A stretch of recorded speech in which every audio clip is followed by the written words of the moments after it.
So what's up guys. तो आज की वीडियो में हम बात करेंगे स्पॉन्सरशिप फॉर्म फेब बैच के बारे में। तो बहुत लोग को डाउट आ रही थी कि फॉर्म कब अवेलेबल होता है, कब से भरना होता है। और सबसे मेन डाउट ये होता है कि जैसे नॉर्मली कुछ इंस्टीट्यूट है, जैसे एंग्लो का हो गया, ग्रेट ईस्टर्न का हो गया, समुद्रा का हो गया, शिपिंग कॉर्पोरेशन ऑफ इंडिया का हो गया, तो इनका डायरेक्ट फॉर्म आता है, वो फिल कर देते हैं। लेकिन जो बाकी कंपनी है उनको कैसे अप्रोच करें, जैसे विलियमसन है और भी कंपनी है, टॉम है, फ्लीट मैनेजमेंट है, इसको कैसे अप्रोच करना है और इनके फॉर्म कब आते भी हैं या नहीं आते, इसके बारे में बहुत लोग क्वेश्चन पूछ रहे थे। तो उसके लिए ये वीडियो है और वीडियो को लास्ट तक देखना, मैं सब कुछ क्लियर कर दूंगा इस वीडियो में। तो सबसे पहले बात कर लेते हैं कि कौन कौन सी इंस्टीट्यूट पार्टिसिपेट करती है फेब बैच में, क्योंकि फेब बैच है बहुत कम लोग ही मतलब इसमें सेलेक्ट होते हैं। टोटल 360 सीट होती है इसमें।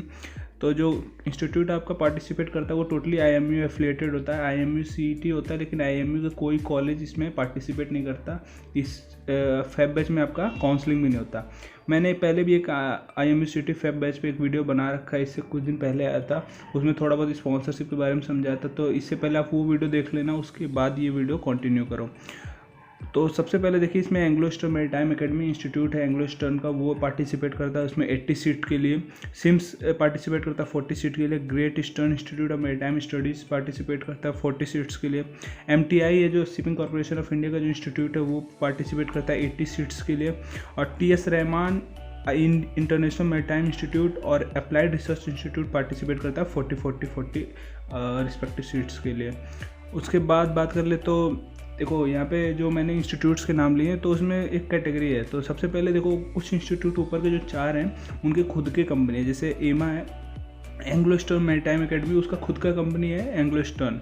और जो सिम्स है उसका खुद का कंपनी है एग्जीक्यूटिव शिप मैनेजमेंट। और great eastern institute of maritime studies का अपना खुद का कंपनी है ग्रेट ईस्टर्न।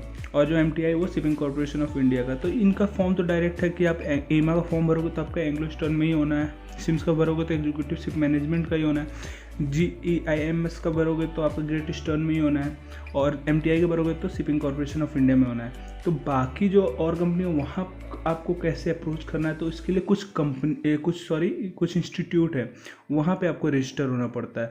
जैसे ये आपका मैंने लास्ट में 3 बताया था, TS Rahman international maritime institute और अप्लाइड रिसर्च इंस्टीट्यूट, ये तीनों इंस्टीट्यूट है, इनके पास खुद की कंपनीज नहीं है। और यहाँ पे कुछ लोग को डाउट आ रहा होगा कि मैं तोलानी को क्यों नहीं लिया। तो तोलानी मतलब फेब बैच में पार्टिसिपेट नहीं करता, उसका एक भी सीट नहीं होता, वो सिर्फ अगस्त बैच में ही पार्टिसिपेट करता है। तो अभी इन पे फिर कॉन्सेंट्रेट करते हैं। तो TS Rahman international maritime institute new Delhi, applied research institute new Delhi, ये तीनों इंस्टीट्यूट का खुद का कंपनी नहीं है। अब इनसे जो कंपनीज टाइप है उनका लिस्ट देख लीजिए। तो ये उनसे कुछ कंपनीज है जो टाइप है। अभी इन कंपनीज को रखते हैं साइड में। अभी हम लोग स्टार्टिंग से बात कर लेते हैं, जिन कंपनीज की बात की और उनका जो एलिजिबिलिटी क्राइटेरिया और उनका फॉर्म कब से अवेलेबल हो जाएगा फेब बैच के लिए, तो इससे स्टार्टिंग से बात करते हैं, फिर इनके बारे में लास्ट में बात करेंगे। तो सबसे पहले एमा का एलिजिबिलिटी क्राइटेरिया की बात कर ले। तो एलिजिबिलिटी क्राइटेरिया इसका क्लास 12 अगर पास आउट है अगर आप, तो आपका PCM में 65% होना चाहिए, और इंग्लिश में भी आपका 60% से ऊपर होना चाहिए, या फिर 10th में या फिर 12th में। 10th या 12th में किसी में एक में भी आपका 60% से ऊपर है तो आप एलिजिबल हो। फिर अगर BSc डिग्री होल्डर हैं आप, तो आपका अगर फाइनल ईयर में 60% से ऊपर है, और PCM क्लास 12 का PCM परसेंटेज भी आपका 60% से ऊपर होना चाहिए, और इंग्लिश भी आपका 60% से ऊपर होना चाहिए, या फिर 10th में या फिर 12th में या फिर डिग्री में। डिग्री का मतलब ये है कि आपका तीनों साल में BSc के किसी भी एक ईयर में, किसी भी एक सेमेस्टर में अगर आपका इंग्लिश का एग्ज़ाम हुआ है और उसमें आपके 60% से ऊपर आए तो आप उसके लिए एलिजिबल हो। और बीटेक डिग्री होल्डर की बात कर ले तो अगर उनको भी DNS करना है तो उनका भी फाइनल ईयर में 60% से ऊपर होना चाहिए, मतलब 4th ईयर में। और PCM परसेंटेज आपका 60% से ऊपर होना चाहिए क्लास 12 का, और इंग्लिश परसेंटेज भी आपका 60% से ऊपर होना चाहिए किसी भी एग्ज़ाम में, या फिर 10th में या फिर 12th में या फिर डिग्री प्रोग्राम में भी अगर आपका किसी ईयर में इंग्लिश है तो उसमें आपका 60% से ऊपर होना चाहिए। एज लिमिट की बात कर ले तो आपका 17 ईयर्स से 25 ईयर्स के बीच में एज होना चाहिए। और जो SC और ST के कैंडिडेट्स हैं उनके लिए 5 ईयर्स का रिलैक्सेशन है, मतलब उनका 17 to 30 ईयर्स तक का एज क्राइटेरिया है। और 2 ईयर्स का रिलैक्सेशन दिया गया गर्ल्स कैंडिडेट के लिए, मतलब उनका जो मैक्सिमम एज का लिमिट है वो है 27 ईयर्स का। फिजिकल और मेडिकल स्टैंडर्ड, आपको फिजिकली और मेंटली फिट होना चाहिए। फिजिकली और मेंटली मतलब मेडिकल में आपको फिट होना चाहिए। मेडिकल का वीडियो आप मेरा देख सकते हैं, उसमें मैंने बताया कि आपको किस किस चीज़ में फिट होना चाहिए और क्या क्या टेस्ट होते हैं, वो सब मैंने उसमें एक्सप्लेन किया था। आप वो वाला वीडियो जरूर देखें। फिर आपका IMU CET में रैंक जरूरी है। फेब बैच में भी IMU CET होता है, मैंने पहले बता रखा है। तो उसमें आपको एक रैंक लाना ही नहीं होगा तभी आप सेलेक्टेड होंगे। उसके बाद बात कर लेते हैं सिम्स के एलिजिबिलिटी क्राइटेरिया के बारे में। तो अगर आप 12th पास आउट हैं तो आपका ओवरऑल 60% से ऊपर होना चाहिए। PCM परसेंटेज भी आपका 60% से ऊपर होना चाहिए। और सेपरेटली इनका फिजिक्स और मैथमेटिक्स का भी परसेंटेज इनको चाहिए होता है, 50% से ऊपर होना चाहिए। और उसके बाद सेपरेटली ये लोग फिजिक्स एंड मैथमेटिक्स दोनों में अलग अलग आपका 50% से ऊपर मार्क्स होने चाहिए। मतलब अगर आपका 100 नंबर का दोनों पेपर है फिजिक्स और मैथमेटिक्स का, तो दोनों में आपका 50% मतलब 50 नंबर से ज़्यादा आए होने चाहिए। और इंग्लिश की बात कर लेते तो 50% इनको चाहिए, या फिर 10th में या फिर 12th में। अगर आप BSc डिग्री होल्डर हो फिर भी आपको DNS करना है तो इसमें फाइनल ईयर में आपका 55% होना चाहिए और इंग्लिश में आपका 50% से ऊपर होना चाहिए, या फिर 10th में या फिर 12th में। और अगर आप BTech डिग्री होल्डर हो फिर भी आपको DNS करना है तो आपका फाइनल ईयर में 55% से ऊपर होना चाहिए और इंग्लिश में आपका 50% से ऊपर होना चाहिए, या फिर 10th में या फिर 12th में। यहाँ पे डिग्री का क्राइटेरिया इनके वेबसाइट पे नहीं दिया हुआ था। और भी इसमें एज लिमिट की बात कर ले तो अगर आप क्लास 12th पास आउट हो तो आपका एज 17 to 20 के बीच में होना चाहिए, तभी आप इसके लिए एलिजिबल हो। और अगर आप BSc कैंडिडेट हो तो 22 ईयर्स तक आपका एलिजिबिलिटी क्राइटेरिया है, 17 to 22।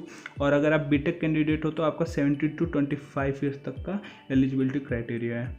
और फिजिकली और मेडिकल स्टैंडर्ड्स के लिए आप मेरा वीडियो देख सकते हैं। और IMUCET रैंक इसमें भी ज़रूरी है, आपको क्लियर करना पड़ता है IMUCET, तभी आपका एडमिशन होता है। उसके बाद बात कर लेते हैं great eastern institute of maritime study, या फिर कंपनी का नाम ले तो ग्रेट ईस्टर्न। तो अगर आप 12th पास आउट हैं तो आपको PCM परसेंटेज 60% से ऊपर होना चाहिए और इंग्लिश में आपका 50% से ऊपर होना चाहिए, आइदर इन 10th और 12th। और BSc डिग्री होल्डर हो तो आपका फाइनल ईयर में 55% से ऊपर होना चाहिए और इंग्लिश में भी आपका 50% से ऊपर होना चाहिए, या फिर 10th में या फिर 12th में या फिर डिग्री के प्रोग्राम में। और अगर आप BTech डिग्री होल्डर हो फिर भी आपको DNS करना है तो आपको फाइनल ईयर में 50% से ऊपर होना चाहिए और इंग्लिश में आपको 50% से ऊपर होना चाहिए, या फिर 10th में या फिर 12th में या फिर डिग्री में। तो आगे इसमें एज लिमिट की बात कर ले तो एज लिमिट आपका क्लास 12th में आया आपका 25 ईयर्स का इसमें एज लिमिट है, लगभग सब में सेम है। आपका 25 ईयर्स से कम होना चाहिए एज, तभी आप एलिजिबल हो ग्रेट ईस्टर्न के लिए।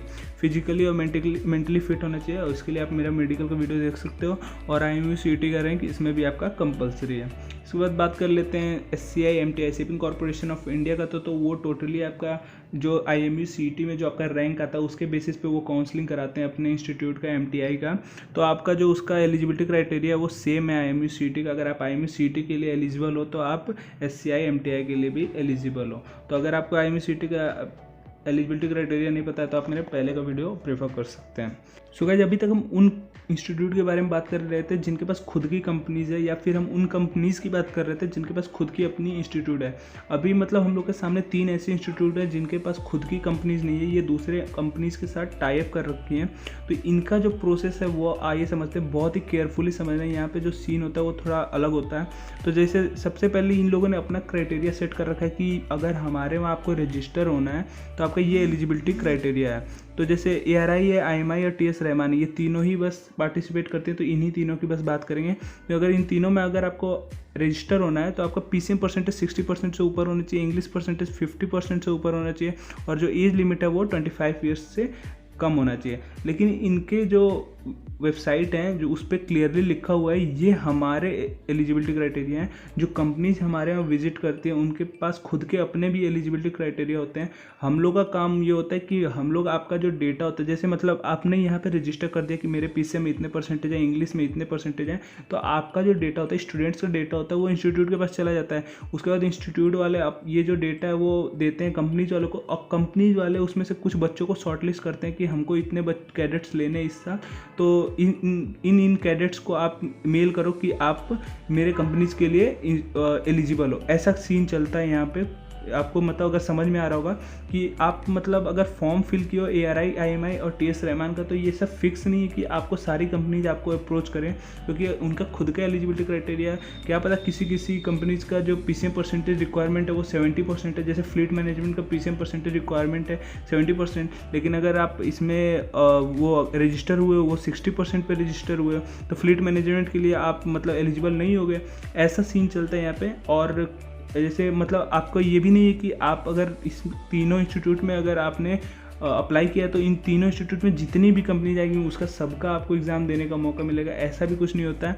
अगर आप ARI में अगर रजिस्टर हुआ और ARI में अगर 4 कंपनी जाती हैं तो कम से कम आपका एक कंपनीज का एग्ज़ाम देने का मौका मिलेगा। अगर ज़्यादा कंपनी जाती हैं तो आपका 2 मौका भी आपको मिल सकता है। ऐसा कुछ सीन होता है इंस्टीट्यूट में। तो अभी बात कर लेते हैं ये जो कंपनीज़ हैं वो आती हैं इन तीनों इंस्टीट्यूट में। अब सीन यहाँ पे ये है कि देखो फ्लीट मैनेजमेंट है और स्कॉर्पियो टैंकर्स है और MSC है और भी कुछ इंस्टीट्यूट हैं जो खुद का अपना फॉर्म रिलीज़ करती हैं, मतलब अपने वेबसाइट पे खुद का भी फॉर्म रिलीज़ करती हैं, वहाँ पे आप जाकर फिल कर सकते हो। लेकिन कुछ कंपनीज़ है वो अपना फॉर्म रिलीज़ ही नहीं करती, मतलब वो सीधा इंस्टीट्यूट जाती हैं वहाँ से, मतलब कुछ जैसे आपका जो डॉक्यूमेंट और आपका जो सारा जो PCM परसेंटेज, इंग्लिश परसेंटेज वहाँ पे रजिस्टर है, तो वो उनसे मांग लेती हैं कि अपने सारे बच्चों का आप लिस्ट दे दीजिए, हम कुछ बच्चे शॉर्ट लिस्ट कर ले रहे हैं, आप उनको मेल कर देना कि इस कंपनी का इंटरव्यू होने वाला है और आपको देना है। तो ऐसा सीन चलता है। और जो कुछ इंस्टीट्यूट हैं जहाँ पे आपको मतलब फॉर्म फिल करने का मौका मिलता है, जैसे फ्लीट मैनेजमेंट, MSC, स्कॉर्पियो में आपको फॉर्म फिल करने का मौका मिलता है। तो कुछ ऐसा सीन होता है यहाँ पे कंपनीज और इंस्टीट्यूट का, जैसे जो जिनके पास खुद का अपना इंस्टीट्यूट या फिर खुद का अपना कंपनी नहीं है वहाँ पे ये सीन होता है। बाकी से पहले जो हम लोगों ने बात किया था ग्रेट ईस्टर्न, समुद्रा और एंग्लो ईस्टर्न और SCI MTI, इसमें कोई ऐसा कोई सीन नहीं है, उल्टा सीधा ऐसा कोई सीन नहीं है। यहाँ पे इसी इंस्टीट्यूट वाले जो कंपनीज हैं उन्हीं पे इतना सीन होता है।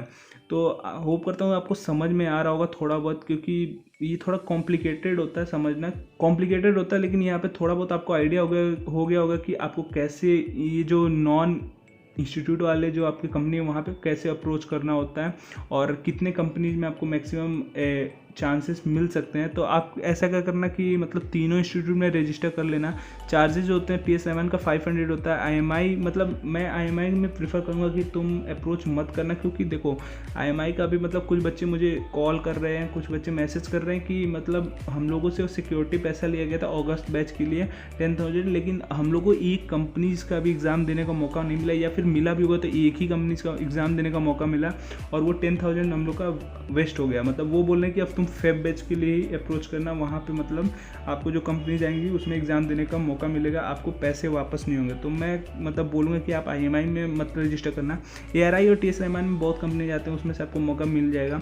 और उससे पहले जो मतलब एंग्लो का और ग्रेट ईस्टर्न का बताया और वो 4 इंस्टीट्यूट आपके पास ऑप्शन में हैं ही 4, और कम से कम यहाँ पे आपको 2 अगर कंपनीज मिल जाए तो कम से कम आपको 6 कंपनीज का एग्ज़ाम देने का मौका मिल रहा है। तो ये बहुत बड़ी बात है, 6 में से किसी एक में तो लग ही जाना है आपका। सो गाइस, अभी तक हम वीडियो में बात कर रहे थे कि आप ज़्यादा से ज़्यादा कंपनीज में कैसे अप्रोच कर सकते हो। कम से कम 5 से 6 कंपनीज में मैंने बता दिया कि आपको कैसे मौका मिल सकता है, और किसी एक कंपनी में तो आपका हो ही जाना अगर आपने अच्छा परफॉर्मेंस किया होगा तो अभी हम बात करेंगे कि ये फॉर्म्स है कब से अवेलेबल होगी और आपको कैसे भरना है। तो कब से अवेलेबल होने की यार, तो देखो अभी कुछ पता चल रहा है सोर्स से कि मतलब आपका जो कंपनीज़ का या फिर इंस्टीट्यूट का जो एप्लीकेशन फॉर्म आने वाला है फेब 2021 बैच के लिए, वो नवंबर से स्टार्ट होगा, या फिर मिड से हो सकता है या फिर एंड नवंबर से स्टार्ट हो सकता है, क्योंकि ये बैच ही काफ़ी मतलब लेट हो रहा है। तो अभी ये सब भी स्टार्ट करते करते नवंबर हो जाएगा, तो वो एंड में नवंबर या फिर दिसंबर स्टार्टिंग में बोल सकते हैं कि वो फॉर्म अवेलेबल हो जाएगा। और फॉर्म अवेलेबल हो जाएगा तो आप मेरा टेलीग्राम ग्रुप ज्वाइन कर लो, वहाँ पे आपको लिंक मिल जाएगा फॉर्म का, और मतलब एक्स्ट्रा मैं तो वीडियो बना ही दूंगा, उस पर छोटा सा एक क्लिप बना दूंगा कि कैसे आपको फिल करना है और कहाँ से आपको फिल करना है। और बाकी आपका मतलब कैसे फिल करना है तो उसके लिए मैंने पहले से यार कई वीडियो बना रखे हैं, जैसे एंग्लो ईस्टर्न पे वीडियो बना रखा हूँ, सिम्स पे वीडियो बना रखा हूँ, ग्रेट ईस्टर्न पे वीडियो बना रखा हूँ, शिपिंग कॉर्पोरेशन ऑफ इंडिया में भी कैसे अप्लाई करते हैं उसको भी 2 पार्ट वीडियो में करके बना दिया हूँ।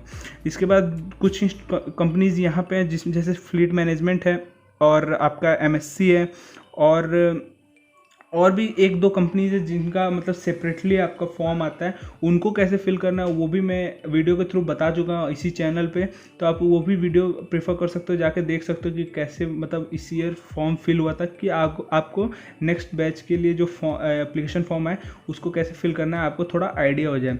तो ये हो गया कैसे और कब फिल करना है। तो इस वीडियो में बस इतना ही बताना था कि आप ज़्यादा से ज़्यादा कंपनी में कैसे अप्रोच कर सकते हो और कब फॉर्म अवेलेबल होंगी और कब से आपको इस भरना स्टार्ट कर देना, कैसे भरना है फॉर्म को। तो गाइस, इस वीडियो को बस यहीं पे ख़त्म करते हैं। आपको मतलब जितना इन्फॉर्मेशन चाहिए था कंपनी से रिलेटेड, होप करता हूँ आपको मिल गया हो। और अगर कोई डाउट रहेगा तो आप मेरा टेलीग्राम चैनल ज़रूर ज्वाइन कर लो, वहाँ पर आप डाउट पूछ सकते हो। बाकी आपको अगर वीडियो अच्छी लगी तो लाइक कर देना, अगर कोई डाउट रहेगा तो कमेंट सेक्शन में भी पूछ सकते हो, और चैनल को सब्सक्राइब करके शेयर जरूर कर देना अपने फ्रेंड्स के साथ। So thank you for watching this video.